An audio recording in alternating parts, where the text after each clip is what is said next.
A sense of futility permeated my role as Alex's wife, as the resonance of his demanding voice cut through the clatter of dishes like a sharp knife. "Era, bring me some tea now," he commanded, impatience evident in his incredulous tone. My hand, immersed in soapy water, hesitated. "Hold on, I'm doing the dishes," I responded. His disdainful interruption came swiftly. "Stop that and bring me the tea quickly. Can't you follow simple orders?" I started to explain, only to be met with a harsh verdict. "What a useless wife you are. Make me some sweet coffee, please." Mrs. Whitmore, my mother-in-law, voiced her opinion from the living room, devouring a slice of cake taken from the fridge, her eyes gleaming with malice. A sigh escaped me as I glanced at the towering pile of dishes. "There are so many. Leave them for later. Just do what we say, useless wife." Alex's voice lashed out like a whip, each word stinging. I, Era, a 28-year-old working mother, found myself ensnared in a life that resembled more of a prison than a home. Married at 23, my hope for love and companionship had given way to the overbearing presence of Alex and his demanding mother. Our 4-year-old son remained the sole source of joy in my bleak world. Living in Alex's parents' house, a decision forced upon me after my father-in-law's passing, felt like a perpetual struggle. Initially sympathizing with Mrs. Whitmore's supposed grief, it soon became apparent that I was nothing more than a pawn in her cruel game of domestic tyranny. Cooking, cleaning, working, my efforts were never enough.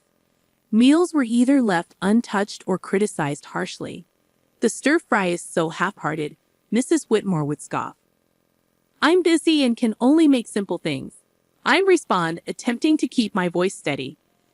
"That's why I hate backtalk from a daughter-in-law," she'd snap. Their cruelty escalated over time, shifting from harsh words to a chilling silence, ignoring me entirely as if I were a ghost haunting my own home. 5 suffocating years passed, and as Alex and I turned 35 and 33 respectively, the oppressive atmosphere remained unchanged. My mother-in-law, now 63, seemed to thrive on my misery. One evening, as I trudged home from work, a heavy realization settled over me. My existence seemed pointless in their eyes, a shadow unseen and unheard. The only voice that acknowledged me was that of my son, and the thought of losing even that small recognition became unbearable as I returned home. I initiated the cooking process immediately, attempting to push away the gloom that had settled in. I prepared mapo tofu, fried chicken, and a stir-fry with bell peppers and pork, hoping to infuse some semblance of normalcy into our dinner. "Bring me the mayo," Alex abruptly commanded, breaking his long silence. "Sure, here you are," I replied, handing him the mayonnaise. His first words to me in ages were not of gratitude or conversation, but a mere order. It proved to be the final straw, the breaking point of my patience and tolerance. The evening took a turn for the worse when Mrs. Whitmore demanded, "Clean the toilet." "What now?" I gasped. "Yes, now," she insisted, her voice dripping with venom. Unable to contain my frustration, I snapped back. "Don't say such a thing while we're eating. It's nasty, just like your heart," she hissed. Our argument escalated quickly, with Alex interjecting, demanding I apologize to his mother. However, I refused, standing my ground for the first time in years. The conflict reached its peak, and in that moment, a decision crystallized within me. I needed to escape this toxic environment, not just for my sake, but for my son's as well. Retreating to my room, my resolve hardened. I downloaded divorce papers, filled them out, and slammed them in front of Alex. His shock was palpable, but I felt nothing but a cold determination. "I'm filing these," I declared, my voice steady. Facing my husband's bewildered expression, I realized I had finally stepped out of the shadows. It was time to reclaim my life. The days following my declaration of divorce were a whirlwind of cold glares and biting remarks. However, amidst this storm, I found an unfamiliar sense of liberation. One evening, as I served dinner, Mrs. Whitmore looked at the meal with disdain. "You call this food? Even a child cooks better," she remarked.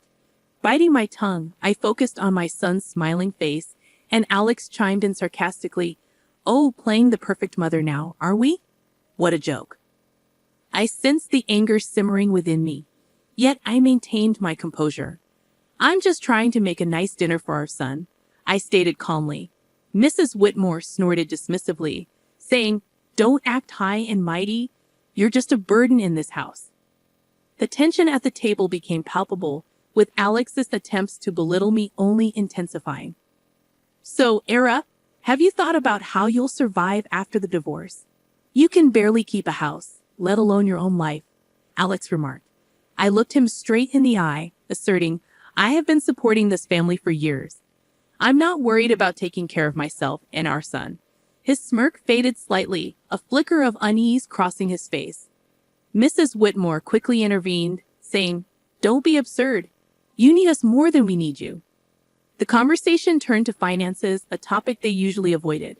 You do realize that without my salary, this household would crumble, I stated, more to myself than to them. Mrs. Whitmore scoffed, claiming, We'll manage. We don't need your pity money. However, Alex's silence spoke volumes. He knew the truth. Without my income, they would be in dire straits. In the following days, their behavior became increasingly erratic. Mrs. Whitmore oscillated between trying to sweet-talk me into staying and hurling insults when I didn't comply. Alex, on the other hand, seemed lost, his arrogant facade crumbling as the reality of his financial dependence became undeniable. One afternoon, I overheard a conversation between them that chilled me to the bone. She can't leave us like this, Alex hissed. We need her money. Mrs. Whitmore's reply was cold and calculated. Don't worry. I have a plan. We'll make her life so miserable she won't dare to leave. Hearing their true intentions laid bare was a revelation. They didn't care about me or our son. It was all about control and money. That night, as I lay in bed, a plan began to form in my mind. If they wanted a battle, I would give them one, but it wouldn't be fought with words or petty arguments. I would get them where it hurt the most. Their pride and their pockets. The next morning, I started putting my plan into action. I contacted a lawyer, a sharp and renowned woman. I want a divorce, and I want to make sure they don't get a penny more than they deserve, I told her. She nodded, her eyes glinting with determination. We'll make sure of that. You've been the sole breadwinner, right? We'll use that. As the days passed, my resolve only grew stronger. I embarked on the task of documenting everything. The insults, the financial manipulation, even the smallest grievances. It was time to turn the tables, time for them to face the consequences of their actions. As I built my case, a sense of empowerment filled me. For the first time in years, I felt like I was in control of my own destiny. The shadows of discontent were slowly lifting, and in their place, a new dawn was emerging. As the divorce proceedings began, the atmosphere in the house grew increasingly toxic. Yet with each passing day, my sense of fear diminished, replaced by a steely resolve. One evening, Mrs. Whitmore tried a different tactic. Alara, dear, why don't we forget all this nasty business? You know we're family, her words dripped with insincerity. I met her gaze unwaveringly. Family doesn't treat each other the way you've treated me, I responded. Alex, who had been quietly observing, scoffed. Oh, playing the victim now. You're not as innocent as you pretend to be. I felt a surge of anger but kept my voice calm. I'm not playing anything, Alex. I'm just no longer willing to be your scapegoat. The conversation turned, as it often did, to finances. You think you can just take our son and leave? How will you support him? Alex challenged. I smiled, a small, confident curve of my lips. I've been supporting this family for years. I think I can manage. Mrs. Whitmore's expression twisted into a sneer. You're nothing without us. You'll come crawling back. Their words no longer held power over me. I knew my worth, and I knew the truth. The next day, I met with my lawyer again. She laid out the strategy clearly. We'll expose their financial dependency on you. It will play a crucial role in the custody battle and the division of assets. I nodded, feeling a sense of vindication. The law was on my side, and I was ready to fight back. At home, the tension reached a boiling point. Mrs. Whitmore's attempts to undermine me became more desperate. You think you're so smart, she spat one evening. But you're just a cold-hearted woman abandoning your family. I looked her straight in the eyes. No, I'm a woman who's finally standing up for herself. I'm done, I declared. Alex jumped in, his voice laced with venom. You'll regret this. You can't survive without me. However, his threats fell on deaf ears. I was done being intimidated. As the days went by, my preparations for the court battle intensified. I gathered financial statements, recorded their abusive remarks, and collected evidence of their negligence. One afternoon, as I was organizing my documents, my son came to me. Mom, are we going to be okay? His voice was small, uncertain. I pulled him into a hug, feeling a surge of protectiveness. Yes, sweetheart, we're going to be just fine. We're leaving this place, and we're going to start a new, happy life. Just you and me. His arms tightened around me, and in that moment, I knew I was making the right decision. I was fighting not just for myself, but for my son's future. The day of the court hearing loomed closer, and with it, a sense of impending freedom. I was ready to face Alex and Mrs. Whitmore, ready to end their reign of control and emotional abuse. I was determined to reclaim my life and give my son the peace and happiness he deserved. It was time for justice, and I was determined to see it served. The day of the court hearing arrived, a day I had been anticipating with a mix of dread and determination. As I sat across from Alex and Mrs. Whitmore in the courtroom, I felt a sense of surrealism. This was the moment where everything would change. The proceedings began with a cold formality. Alex's lawyer portrayed him as a devoted husband and father struggling under the weight of false accusations. Mrs. Whitmore played the part of the grieving mother-in-law wronged by an ungrateful daughter-in-law. However, their performance was transparent, their lies brittle. When my turn came, I spoke clearly, my voice steady. I have been the sole provider for this family for years.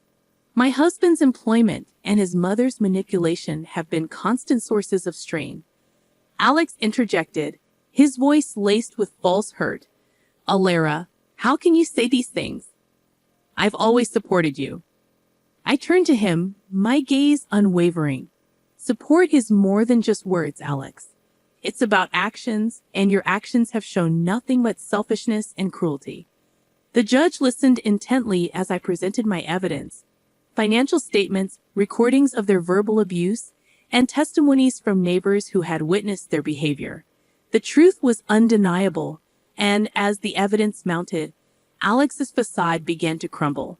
Mrs. Whitmore's composure cracked, her mask of innocence slipping away. The courtroom was silent, the air thick with tension. Then came the revelation that sealed their fate. My lawyer presented photographs and documents proving Alex's infidelity and Mrs. Whitmore's illicit affair with a wealthy neighbor, Mr. Harwood. The courtroom erupted in murmurs as the images were displayed, showing them in compromising positions. Their deception was laid bare for all to see. Alex's face turned ashen, his eyes wide with shock. Mrs. Whitmore's expression twisted into one of fury, her hands trembling. You invaded our privacy. Mrs. Whitmore shrieked, her voice shrill. I looked at her, my voice calm but firm. No, I exposed the truth, a truth that you both have been hiding for too long. The judge called for order, but the damage was done. Their credibility was shattered, their lies exposed in the harsh light of the courtroom. As the hearing came to a close, the judge's verdict was clear. I was granted full custody of our son, and a fair division of assets was ordered. Alex and Mrs. Whitmore were left with little more than their shattered reputations. Walking out of the courtroom, I felt a weight lift off my shoulders. The years of manipulation and emotional abuse were finally over. I had stood up to my oppressors and emerged victorious. The sweetest moment came when my son ran into my arms outside the courthouse, his face bright with relief and happiness. We did it, Mom, he said, his voice filled with joy. Yes, we did, I replied, holding him close. We're free now. It's just the beginning for us. As we walked away hand in hand, I knew that this was not just a victory for me. It was a victory for every person who had ever been made to feel small, powerless, or unworthy. It was a victory for truth and justice, the start of a new chapter filled with hope and the promise of a brighter future. The aftermath of the court ruling was immediate and tumultuous. Word of Alex and Mrs. Whitmore's deceit spread like wildfire, tarnishing their reputations in our small community. They were no longer able to hide behind their facade of respectability. In the days following the verdict, societal judgment and consequences awaited them. I concentrated on rebuilding my life with my son, finding solace in the satisfaction that Alex and Mrs. Whitmore were facing the consequences of their actions. One evening, as I prepared dinner, I received an unexpected visitor, Mrs. Harwood, the wife of Mr. Harwood, with tearful eyes. "Alara, I heard about everything. I can't believe what Sylvia, Mrs. Whitmore, did." Her voice broke, and the pain etched on her face was evident. Inviting her in, I offered a cup of tea, and as we sat at the kitchen table, she poured out her heart. I trusted her as a neighbor, as a friend, and to think she was having an affair with my husband, she said. I listened, offering words of comfort. It was clear that Mrs. Whitmore's actions had caused more damage than she had ever anticipated. The next day, I encountered Alex in town. He was a mere shadow of the man he once was, his arrogance replaced by a look of defeat. "Alara, please, can we talk?" he asked, his voice barely above a whisper. I stopped, facing him. "What is there to talk about, Alex?" He fidgeted, unable to meet my eyes. "I am sorry for everything. I didn't realize how much I depended on you, on your strength." His apology, though late, was a testament to the shift in power. He had lost everything: his dignity, his home, his family. In that loss, he had finally recognized his own faults. However, it was Mrs. Whitmore who faced the harshest backlash. Her affair with Mr. Harwood had not only ruined her reputation, but had also led to legal troubles. Mrs. Harwood had filed for divorce and was pursuing a lawsuit against her for alienation of affection. I heard about Mrs. Whitmore's plight from neighbors, the whispers and rumors painting a picture of a woman undone by her actions. She had become an outcast, shunned by those she had once considered friends. One afternoon at the grocery store, our paths crossed, and for a moment, our eyes met. The look of resentment and defeat in her eyes was unmistakable. "You did this to me," she hissed under her breath as she passed by. I watched her go, feeling a mix of pity and vindication. "No, Sylvia, you did this to yourself," I whispered to myself. The tides of justice had turned, and the consequences of their actions were now inescapable.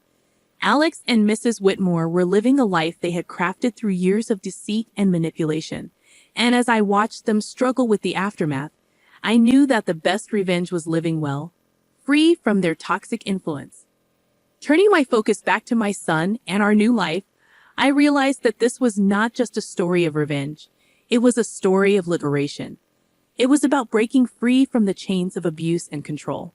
As I looked to the future, I knew that the best was yet to come.